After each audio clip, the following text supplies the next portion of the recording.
So, good afternoon, everybody.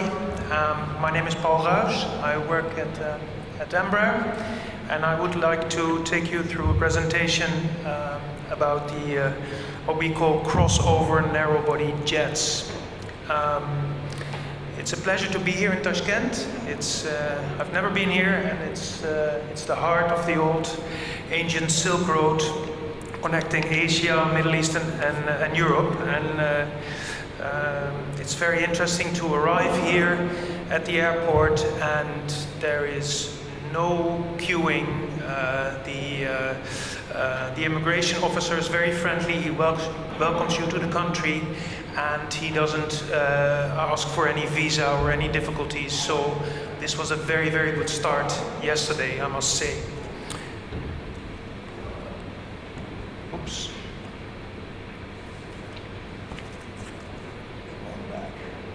So we're going to speak about crossover narrow-body jets. That's a jet with 100 to 150 seats, bridging a gap in the market between the higher end of the regional aircraft that we just discussed maybe, and the lower end of the mainline narrow-body aircraft.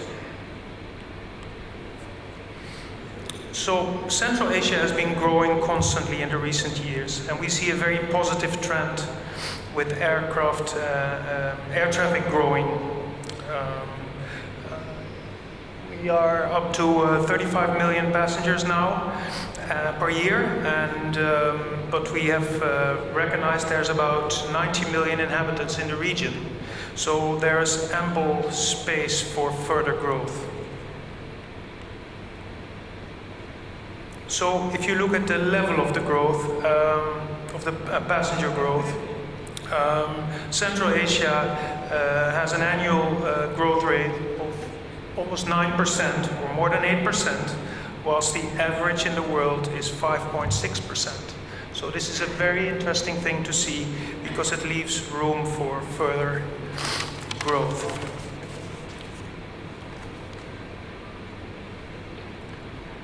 So where does this growth come from? Traditionally, it was always the Russian Federation and then Western Europe. But the interesting thing for this purpose, for this conference, is the block that you see on the right of the screen, and that's the domestic and intra-regional Central Asia traffic. And that's only 22% of all the seats were deployed in that region. So again, ample room for growth.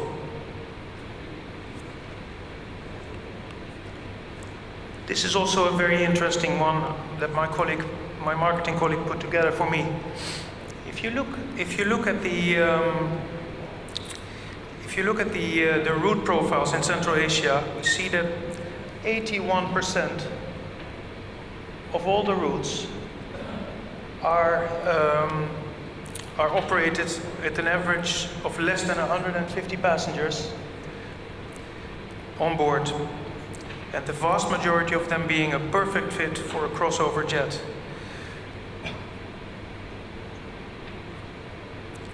And 80% of the routes in the region are operated with less than one daily flight. Connectivity is what it's all about. There's a significant relationship between connectivity changes and regional economic growth. The aviation economic impact is primarily related to connectivity rather than traffic volume. If we look at Central Asia, more than 80% of the routes in the region are operated with less than one daily flight. So this was the one I referred to earlier.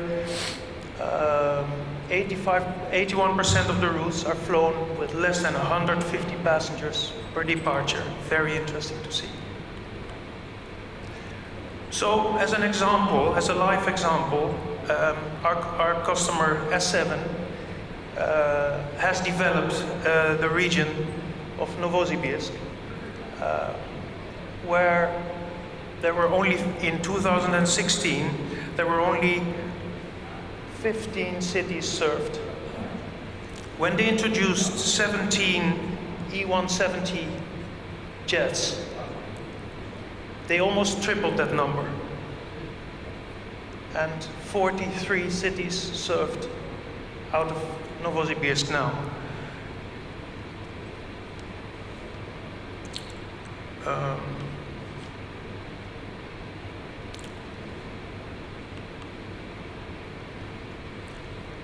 Again, S7. You see, if you see at the connectivity that we discussed earlier, it serves routes that you can. 60% of the E-jet routes are monopolies, which is very interesting because your competition doesn't fly there, and they can only. They will be there on the routes that where there's more than 4 rotations. So you can see how profitable and how high your yields can be if you operate the E-jet routes. So a changing environment requires different missions. One of the advantages of the crossover jets is the ability to open new routes with low risk. Crossover jets are a perfect tool to grow into markets where frequencies take precedence over volume. As we are observing a global trend of aircraft upgauging, crossovers are perfectly placed to substitute smaller regional jets and turboprops, while offering a superb onboard experience.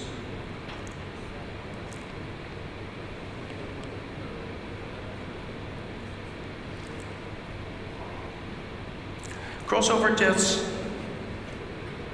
versatility, no, sorry, I was at the... So the best solution completing narrow body segment. What makes new generation Embraer E2 family unique is that it is the only solution covering segments from 70 to 150 seats with one common family. We have 3 members in the family, the E175, the E190 and the E195 E2. Competitive solutions are covering only a small part of that segment or are offering a capacity that is overlapping with larger narrow bodies, whereas the E2 not only works as an independent platform, but is also perfectly complementing the existing narrow body fleets like 737s and A320s. With appropriately sized aircraft, airlines can match the capacity to demand and don't have to choose between comprising seat factor or yields. So the E-jets, the E2, which we recently launched, is not a new aircraft. It is a further development of a very successful existing one. Here you see some of the features. I will not mention them all, but the fuselage is very slick. The horizontal stabilizer is very small because of the fly-by-wire. Only very small surfaces are needed, which cause less drag and less fuel burn, of course. The latest technology in engines, obviously, we have clean sheet design of the wings. Each of the 3 types has its own wing, so it's maximum efficiency. And all the aircraft systems that are, by the way, being used by Embraer on various military aircraft trainers, transportation aircraft, but also on corporate jets, are well proven and very successful. So if you look at, this is also an interesting sheet, the most efficient single aisle platform, we call it. And it's closing the gap with the narrow bodies, with the traditional narrow bodies. If you see on the horizontal axle, the cost per trip, if you operate an E-jet compared to a larger jet, you're approximately, let's say, an A320 Classic. Your cost per trip is approximately 25% lower. That is a lot. And if you look at the cost per seat, we are almost at the same level, less than 10% difference than the traditional larger jets. And then obviously you have to remember, you have to fill those aircraft. If you don't sell all the seats, it's all very different. So this is where we are with the program. The E190 is flying, is operating successfully.